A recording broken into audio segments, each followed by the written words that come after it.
بسم اللہ الرحمن الرحیم۔ معزز خاتم حضرات، السلام علیکم ورحمۃ اللہ وبرکاتہ۔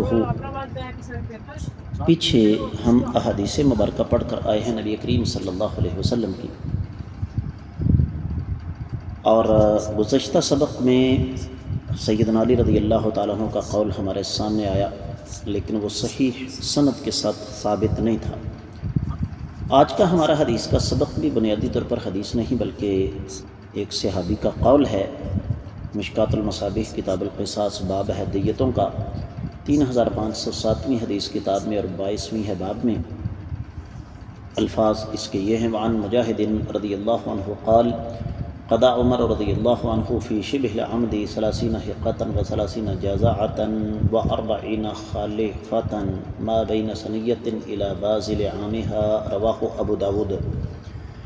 آپ نے سماعت فرمایا کہ یہ روایت سنن ابی داود میں ہے، اور سنن ابی داود میں کتاب الدیات 19واں باب ہے۔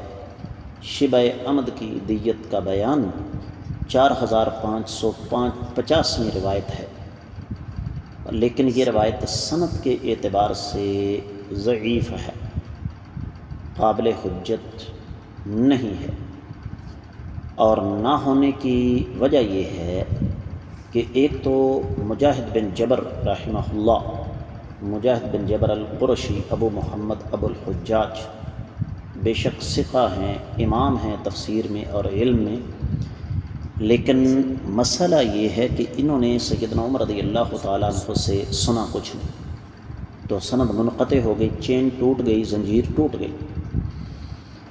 دوسری وجہ یہ ہے کہ امام مجاہد بن جبر سے روایت کرنے والے راوی ہیں عبداللہ بن ابی نجیح الثقفی ابو یسار، تو یہ بذات خود تو ثقہ ہیں، لیکن انہوں نے جب امام مجاہد بن جبر رحمہ اللہ سے روایت کی ہے تو الفاظ ایسے استعمال کیے ہیں جن سے پتہ یہ چلتا ہے کہ انہوں نے یہ روایت ان سے سنی نہیں، شبہ میں ڈالنے والے الفاظ ہیں۔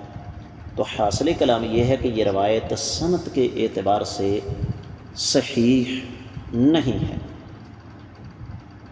تو جب روایت صحیح نہیں تو اس کا اعتبار کیسے ہو سکتا ہے؟ ترجمہ میں آپ کی خدمت میں رکھنے جا رہا ہوں۔ امام مجاہد بن جبر کہتے ہیں کہ سیدنا عمر رضی اللہ تعالیٰ عنہ نے قتل کے شبہ عمد میں 30 حقہ، 30 جزعہ، 40 ایسی اونٹنیاں جو کہ حاملہ ہوں، بلکہ دودھ دینے والی ہوں، 6 سے 9 برس تک کی ہوں، ان کی دیت کا فیصلہ کیا تھا۔ تو میں آپ کی خدمت میں اس سے پہلے یہ گزارش کر چکا ہوں کہ ایک تو یہ روایت سند کے اعتبار سے صحیح نہیں ہے، اور دوسری چیز اگر سند کو ایک طرف رکھ بھی دیا جائے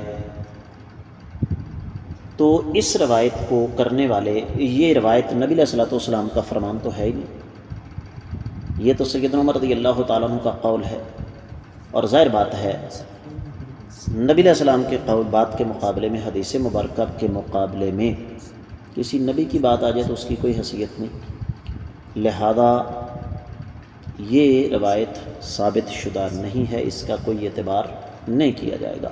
میں امید کرتا ہوں کہ آپ کو اس کی اچھی طرح سمجھ آ گئی ہوگی۔ اس کے ساتھ ہی آج کے حدیث کے سبق سے اجازت دیجیے۔ السلام علیکم ورحمۃ اللہ وبرکاتہ۔